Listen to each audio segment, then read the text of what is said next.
Moving on, अब बात करेंगे इंग्लैंड और इंडिया की इस लीड्स मैच के हवाले से। शाहिद साहब, साइकिल वर्ल्ड टेस्ट चैंपियनशिप का शुरू तो बांग्लादेश और श्रीलंका के मैच से हुआ था, बट मजा इस गेम में आया। जिस तरह से आप कह रहे हैं ना कि ये एक्टिविटी चलनी चाहिए, मैं समझता हूँ इस तरह के मैचेस भी दिखाने चाहिए ताकि हमारे खिलाड़ियों को पता चले किस तरह से खेलना है, काउंटर अटैक क्या है, टेस्ट ऑफ एवरी स्किल किसे कहते हैं। टेस्ट क्रिकेट के लिए बहुत अच्छी चीज है। जिस तरह से ये 4 दिन हुए और आज 5वां दिन शुरू हुआ है। एक टीम एक वक्त ऊपर होती है, दूसरी टीम दूसरे वक्त ऊपर होती है। इंडिया इजीली ये टेस्ट मैच जीत सकता था अगर वो इंग्लैंड को 300 में कंट्रोल करते, लेकिन उन्होंने पोप का भी कैच छोड़ा, उन्होंने हैरी ब्रूक का भी कैचेस छोड़े, उन्होंने सबके कैचेस छोड़े और रिलेटिवली इजी कैच छोड़े।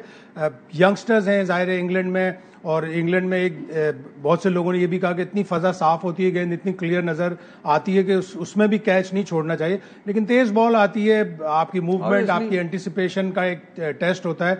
जायसवाल यूजुअली बहुत अच्छा फील्डर है, लेकिन उससे 2 कैचेस छूटे, बॉल पंच से कैच छूटा, तो हो जाता है part and parcel of the game. लेकिन इंडिया ने दोनों दफा टेल उनकी बड़ी जल्दी, पहले 41 रन 7 for 41, वो एक उनको बड़ा डैमेज हुआ। और फिर दूसरा कि वो उन्होंने इंग्लैंड को लेट ऑफ द हुक कि सिर्फ 6 रन की वो लीड ले सके। अगर यही लीड 120-130 की होती तो इंग्लैंड गेम ही खत्म हो जाता। बिल्कुल सही बात है। 5 सेंचुरियां, जायसवाल की सेंचुरी हुई, केएल राहुल की सेंचुरी हुई, Shubman Gill, how important his role, because एक न्यू लुक टीम को वो लीड कर रहे हैं, नए कप्तान है, उनकी सेंचुरी। और फिर पंत की तो जैसे आपने बात की, each inning century, what a brilliant performance. वो तो मैं तो हमेशा कहता हूं कि वो जब व्हाइट कपड़े पहनता है वो प्लेयर ही बदल डोमिनेट करता है पंत जब भी खेलता है, और उसने इस इनिंग्स में भी पूरा डोमिनेट किया। लेकिन इंडिया के बारे में जिस तरह की बातें कही जा रही थी कि रोहित शर्मा और कोहली को मिस करेंगे, उन्होंने इसलिए मिस नहीं किया कि इंग्लैंड की बॉलिंग बहुत वीक थी। इस टेस्ट मैच से पहले स्टुअर्ट ब्रॉड ने कहा था कि मुझे ये फिक्र है कि इंग्लैंड 20 विकेटें कैसे हासिल करेगा। बड़ी मुश्किल से उन्होंने 20 विकेटें हासिल की, और उस 20 विकेटों में आप कम से कम 12 विकेटें ऐसी हैं जो इंडिया के प्लेयरों ने खुद दी, सेंचुरी बनाने के बाद दी या 30s बनाने के बाद दी, अपनी विकेटें जैसे थ्रो की उन्होंने।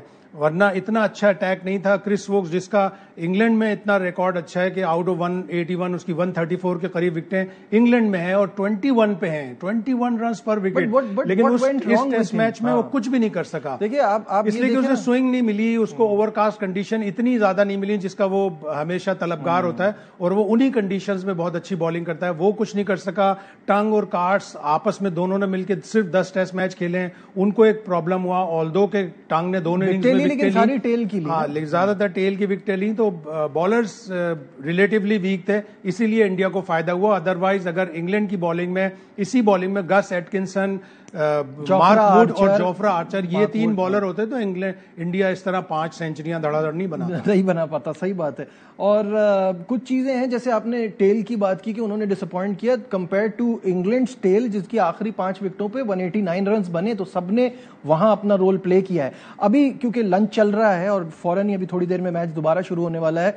254 रन रिक्वायर्ड, पूरी 10 विकेटें हैं। ओपनर्स ने अपना काम तो कर दिया है।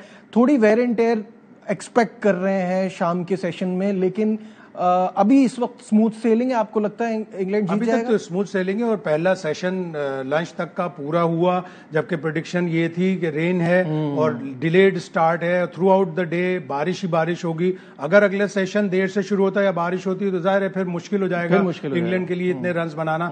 लेकिन की टू इंडिया सक्सेस बुमराह हैं। बुमराह ने इस सेशन में भी 2 स्पेल किए, लेकिन एक कैच उनसे गिरा, क्रॉली का जरा मुश्किल कैच था, उनके लेफ्ट साइड पे आया था, और जाहिर है रन अप में जब आप फॉलो थ्रू में होते हैं तो आपके लिए बॉलर के लिए कैच करना, और बुमराह जिसकी पूरी बॉडी घूम रही होती है तो उसको फॉलो थ्रू में कैच लेना जरा मुश्किल होता है।